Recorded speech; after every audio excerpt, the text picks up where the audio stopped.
이번 국정감사에서 충북 국회의원들은 거대 배달앱의 갑질과 정부의 지역 홀대 농업 정책을 비판했습니다.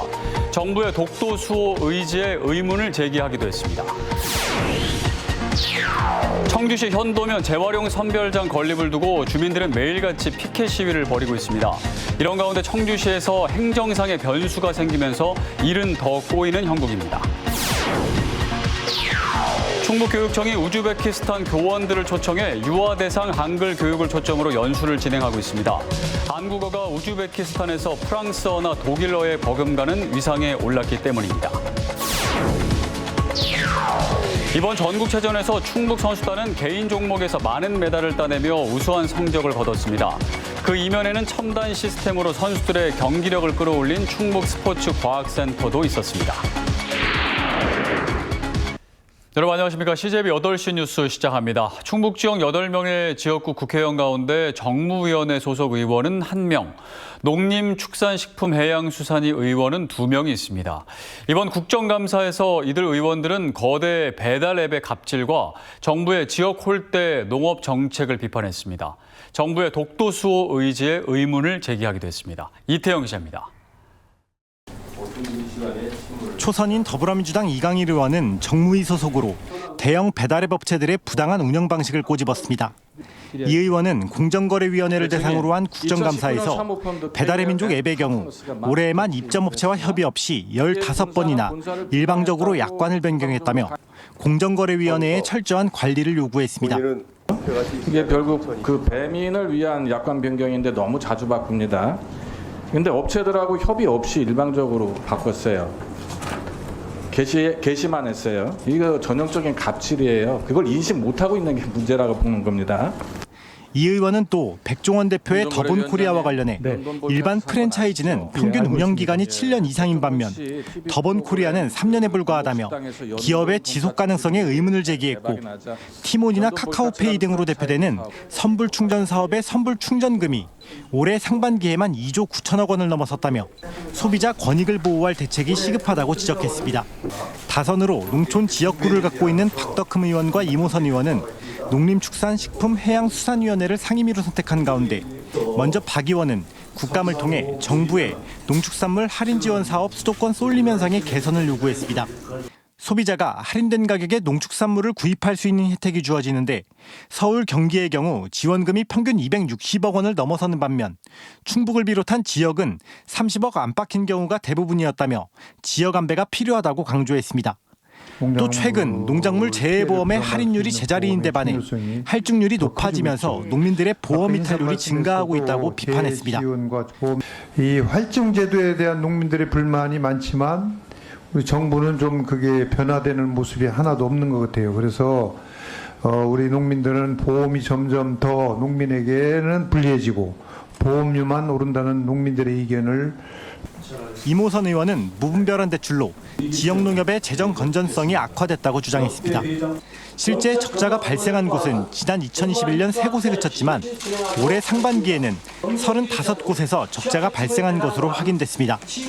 또 해양경찰청을 대상으로 한 국감에서 임 의원은 윤석열 정부 들어 전 정부 대비 4분의 1 수준으로 독도의 항공 순찰 횟수가 감소했고 과거와 달리 해양경찰 특공대가 독도 수호 훈련에 참여한 적이 없다며 정부의 독도 수호 의지에 의문을 제기했습니다. 이번 정부 들어서는 30회로 이게 3분의 1로 줄었어요. 그런데 이여도 같은 경우에는 이게 중국하고의 이제 관계죠. 89회 하다가 145회로 이렇게 늘었어요. 한편 임 의원은 전국 216곳 생태 자연도 1등급 지역에 등급이 하락했다며 산림청과 지자체가 이를 묵인해 난개발을 조장하고 있다고도 질타했습니다. CJB 이태현입니다.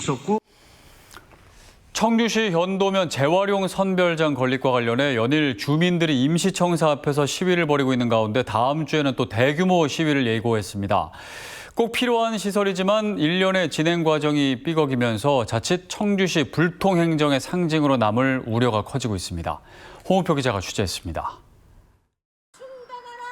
청주시 임시청사 앞 재활용 선별장 건립에 반대하는 현도면 주민들이 매일같이 피켓 시위를 벌이고 있습니다. 다음 주에는 수백 명의 주민들이 참여하는 대규모 시위가 있을 예정입니다. 어떻게 주민도 모르게 이렇게 진행이 되었는지 그 부분에 대해서 굉장히 많이 났고요. 그래서 이렇게 주민들이 자발적으로 모여서 이런 집회들을 계속하게 되었습니다. 이런 가운데 청주시로서는 당혹스러운 일이 생겼습니다. 허가권을 쥐고 있는 충청북도가 당초 현도산업단지 폐기물 매립장의 용도를 바꾸는 과정에서 절차적 문제가 있다며 청주시에 용도 변경을 요구하는 공문을 보낸 것입니다. 매립장 및 재활용 시설은 매립장 용도를 남겨놓고 나머지에 재활용 시설을 지어야 한다는 것입니다. 재활용 시설로만 사용하려면 다시 용도 변경 허가를 받으라는 것입니다. 이 절차를 거치는 과정에는 3, 4개월가량이 소요됩니다. 청주시는 용도 변경을 받는데 큰 문제는 없다는 입장이지만 불확실성이 생겼다는 것은 부인하지 않았습니다. 주민들의 반발과 절차적 변수에 따른 사업 지연 요인이 계속 불거지면서 설령 재활용 선별장을 짓게 되더라도 당초 267억 원에서 40% 이상의 공사비 증액이 불가피해졌습니다. 게다가 최악의 경우 이 사업이 무산되면 130억 원의 국비를 반납해야 합니다.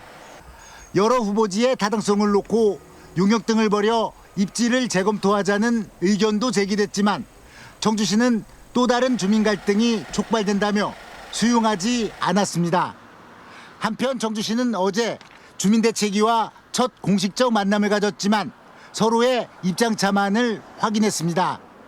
다만 청주시에게는 최소한 주민을 상대로 설득 또 설득을 할 수 있는 만남의 장이 열렸다는데 의미는 있습니다. CJEB 홍우표입니다. 충청북도의 시내버스와 농어촌 버스 요금이 다음 달 23일부터 인상됩니다. 일반형과 좌석형 버스는 기존 1,500원에서 1,700원으로 오르고 급행형은 1,900원에서 2,000원으로 인상됩니다. 충북 버스 요금의 인상은 2019년 9월 이후 5년 만으로 충청북도는 유류비와 인건비 인상 등 운송 원가 상승으로 요금 조정이 불가피했다고 설명했습니다. 중앙아시아 핵심 국가인 우즈베키스탄과의 교류가 사회 전 분야로 확대되고 있습니다. 교육 분야도 예외가 아닌데요. 충북교육청이 우즈베키스탄 교원들을 초청해 우리의 유아 교육 기법을 전수 중인데 이번 연수가 이루어진 배경을 취재했습니다. 조상호 기자입니다. 충북교육문화원 한글사랑관에 우즈베키스탄의 유아 교육 담당 교원들이 찾아왔습니다. 인지 발달 단계에 맞춘 한글 체험학습 프로그램을 경험해 봅니다. 청주 동남지구의 한 유치원에서는 첨단 미래형 교육시설을 둘러보고 코딩 로봇의 작동법도 배워봅니다. 우즈베키스탄 교원 연수는 6박 7일 일정으로 다양한 프로그램으로 짜여졌는데 유아 대상 한글 교육에 초점이 맞춰졌습니다. 한국어가 우즈베키스탄에서 프랑스어나 독일어에 버금가는 위상에 올랐기 때문입니다. O'zbekiston va Koreya o'rtasida olib borilayotgan hamkorlik, do'stlik rishtalari bu davlatlar o'rtasidagi xalqlarning madaniyatini o'rganishga bo'layotgan qiziqishlar ortishiga sabab bo'lyapti. 우즈베키스탄은 지난 1930년대 중앙아시아로 강제 이주를 당한 극동의 한인들이 가장 많이 정착한 역사적 인연 때문에 우리에겐 더욱 친숙합니다. 지난 6월에 발표된 우리 KTX 열차의 첫 수입국이 우즈베키스탄으로 양국 간 교류는 최근 전방위로 확대되고 있습니다. 올 들어 교육부 공모 사업인 한국어 교육 국제교류 사업을 주관하게 된 충북교육청은 우즈베키스탄을 주목하고 이번에 교원들을 초청하게 된 것입니다. 이번 연수는 한국어 교육 활성화 사업의 일환으로 우즈베키스탄 교원 그리고 또 전문직을 20명 정도 초청하여 다양한 문화 체험을 준비했습니다. 우즈베키스탄과 교육 협력에 물꼬를 튼 충북교육청은 향후 우리가 필요한 부분을 찾아 적극 도움을 요청하는 등 교류 협력을 강화해 나갈 계획입니다. CJB 조상호입니다. 지난주 폐막한 105회 전국체전에서 충북 선수단은 개인 종목에서 많은 메달을 따내며 우수한 성적을 거뒀습니다. 이런 성과를 거둔 이면에는 경기 현장에서 선수들이 최상의 컨디션을 유지할 수 있게 도운 충북 스포츠과학센터가 있었다고 하는데요. 박원 기자가 현장을 취재했습니다. 서로 끌어당기고 뒤집고 치열한 몸싸움으로 매트 안에서 온 힘을 쏟는 레슬링은 단 한 경기만 맞춰도 진이 쏙 빠지고 온몸이 땀으로 범벅됩니다. 바닥에 기는 것 같이 계속 기어야 될 것 같고 지금 팔이 너무 굳어서 힘든 것 같습니다. 얼음장 같은 물속에 선수가 몸을 담급니다. 고강도의 힘을 쓴 직후 체온을 내려 몸에 피로물질인 젖산이 쌓이는 걸 방지하는 겁니다. 이산화탄소를 냉각시켜 뿌리는 아이싱까지 병행하고 깨끗한 공기를 넣어줘 심폐 능력을 되돌리는 걸 돕습니다. 여기서 뭐 아이싱 같은 것도 해주시고 마사지도 해주셔가지고 회복이 빨리 돼서 다음 시합을 더 좋은 컨디션으로. 경기 전이나 경기 중 선수가 원하는 곳에 스포츠 테이핑도 실시합니다. 과학적으로 증명된 케어를 도입시켜 최상의 컨디션으로 운동 능력을 수행할 수 있게 하는 겁니다. 토너먼트 방식인 레슬링, 유도, 태권도 등의 체급 종목에서는 경기가 하루 안에 다 끝나 단시간 안에 몸을 얼마큼 빠르게 회복시키는지에 따라 메달 색깔이 달라집니다. 올라가면 올라갈수록 쉬는 시간은 계속 짧아지고 그리고 선수들의 체력은 다 고갈된 상태에서 회복이 엄청 중요하다고 판단이 되어 올해 처음 문을 연 충북스포츠과학센터는 전국체전 경기 현장에서 전문적인 서비스를 제공해 호응을 얻었습니다. 타 종목들도 마찬가지라고 보여지고요. 이런 것들이 시스템화된다면 과히 뭐 더 좋은 역량과 성적을 더 기대할 수 있을 거라고 보여집니다. 센터의 역할은 대회기관 이외에도 빛이 납니다. 첨단 측정 시스템을 활용해 선수 개개인의 능력치를 과학적으로 분석해 경기력을 끌어올리고 있습니다.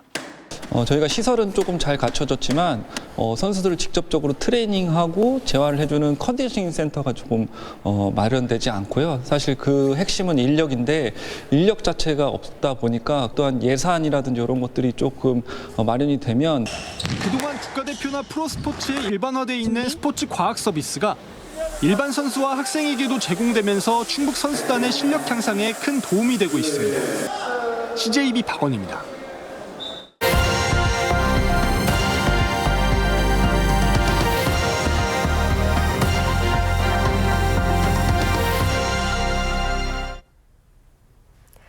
우리나라 남부 지역에서 열리는 유일한 에어쇼인 경남 사천 에어쇼에 막이 올랐습니다. 올해 에어쇼에는 4.5세대 한국형 전투기 KF-21의 시범 비행이 이뤄지면서 관심이 뜨겁다고 하는데요. KNN 이태훈 기자가 현장을 다녀왔습니다.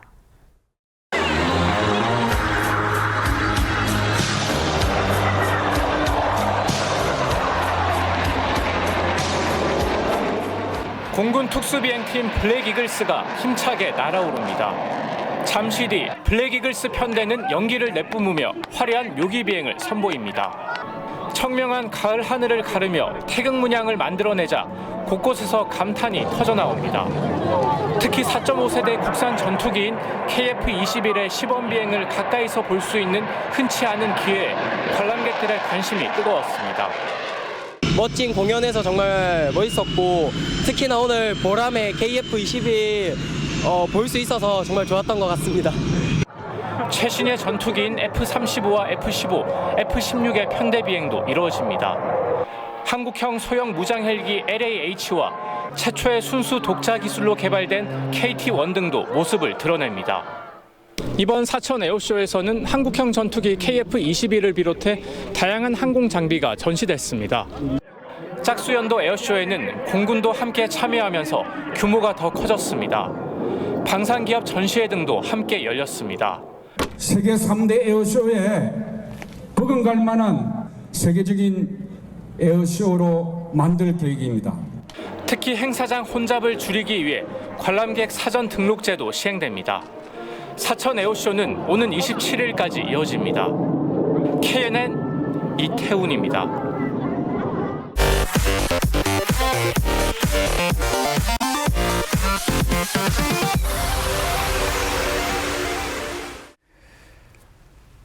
충청권역 통일교육위원들을 대상으로 한 8.15 통일 독트린 워크숍이 충북통일교육센터가 설치된 청주대학교에서 오늘 열렸습니다. 이번 워크숍은 윤석열 대통령이 제79주년 광복절 경축사에서 밝힌 통일 독트린의 지역사회 확산을 위해 마련됐습니다. 충청권 통일교육위원들은 8.15 통일 독트린에 관한 전문가 특강과 남북관계에 관한 워크숍을 이어가며 심도 있는 논의를 벌였습니다. 바르게 살기 운동 충북도 협의회가 충북대 개신문화관에서 회원 800여 명이 참석한 가운데 2024 한마음 회원대회를 개최했습니다. 오늘 회원대회에서는 김상동 도협의회 수석 부회장이 국민훈장 목련장을, 김문흠 충주시 협의회장이 대통령 표창 등을 받는 등 전체 137명의 회원이 수상의 영예를 안았습니다. 청주시가 테크노폴리스 산업단지 공공택지 S3 블록에 들어설 힐데스하임 더원 아파트의 평균 분양가를 3.3제곱미터당 1,279만 원으로 결정했습니다. 사업 주체는 평균 분양가를 1,328만 원으로 신청했지만 심사위원회는 택지비와 건축비 등을 고려해 하향 조정했습니다. 원건설과 원건설 산업이 시공하는 이 아파트는 전체 534세대로 다음 달 안으로 입주자 모집 신청을 받을 예정입니다. 뷰티 전문가협회가 마련한 국제학술대회와 기술교류회가 오늘 뷰티업계 종사자와 전문가 120여 명이 참석한 가운데 오송 CNV 센터에서 열렸습니다. 오늘 학술대회에서는 화장품 소재와 트렌드에 대한 30여 편의 논문이 발표됐고 최근 뷰티 산업의 동향을 공유하는 교류회 장도 마련됐습니다. 청주시 보훈단체장 협의회가 마련한 보훈가족 한마음 화합 행사가 오늘 이범석 시장과 보훈가족 등 250여 명이 참석한 가운데 S컨벤션센터에서 열렸습니다. 오늘 행사는 국가유공자와 보훈가족의 노고를 위로하고 보훈단체의 화합을 위해 마련됐습니다. 이 자리에서 이범석 시장은 국가유공자와 보훈가족의 희생과 노고 예우를 문화를 만들게 나가겠다고 말했습니다. 사단법인 한국장애인 부모회 충북지회와 충북장애인가족지원센터가 마련한 충청북도 장애인 가족 작품전이 오늘 청주예술의 전당 소일 전시실에서 개막됐습니다. 오는 27일까지 계속되는 장애인 가족 작품전에서는 그림과 서예, 공예 등 다양한 장애인과 가족들의 작품 80여 점을 만나볼 수 있습니다. 충청북도가 기업회의나 컨벤션, 전시회 등을 뜻하는 마이스 산업의 활성화를 위한 연례 포럼을 개최했습니다. 150여 명이 참석한 가운데 진행된 이번 행사에서는 전문가들은 충북 지역 마이스 산업의 발전 방안에 대해 논의했습니다. 한편 내년 9월에는 도내 최초의 전시 컨벤션 센터인 청주 오스코가 개관 예정으로 김영환 지사는 개관에 앞서 도내 마이스 기반을 구축하겠다고 밝혔습니다. 사단법인 공공협력원은 충주의 주요 명소를 일반 시민에게 소개하는 2024 디빈 충주 행사를 오늘부터 이틀간 개최합니다. 첫째 날인 오늘은 디빈 충주 국제 세미나가 세계문화경제학회 회원들과 국내외 전문가들이 참석한 가운데 유네스코 국제무예센터에서 열렸습니다. 내일은 충주 시내의 지연 문화 플랫폼, 관아공원 등 충주 구도심 도시재생 사례와 충주 유적지 투어에 나섭니다. 이들은 충주라는 도시의 새로운 가치를 발견하고 지속 가능한 공간으로 발전할 수 있는 비전을 국내외 전문가들과 함께 찾고자 한다고 밝혔습니다. 청주시가 빈집 정비 보조 사업에 선정돼 국비와 도비를 포함해 사업비 1억 1천만 원을 확보했습니다. 빈집 철거 후 공공활용에 동의하는 조건으로 진행되는 이번 사업은 도시지역 빈집에 최대 1,400만 원, 농촌지역 빈집에는 최대 700만 원을 지원해 10동을 철거할 예정입니다. 청주시는 지금까지 빈집을 공용 주차장으로 활용하는 등 자체 사업을 통해 빈집 1,000여 곳을 철거했습니다. 음성군과 진천군이 충북혁신도시 복합혁신센터에서 교육발전특구 선도지역 비전 선포식을 개최했습니다. 음성군과 진천군은 지난 2월 전국에서 유일하게 지자체 공동협업 모델로 교육부의 교육발전특구 시범지역에 선정됐습니다. 오늘 행사에서는 다 같이 더 가치라는 비전과 함께 공유 돌봄과 늘봄체계 구축, 지역인재 양성을 위한 맞춤형 학교 운영 등 16개 공교육 혁신 방안 등이 제시됐습니다. 이상으로 CJB 8시 뉴스를 모두 마칩니다. 시청해주신 여러분 고맙습니다.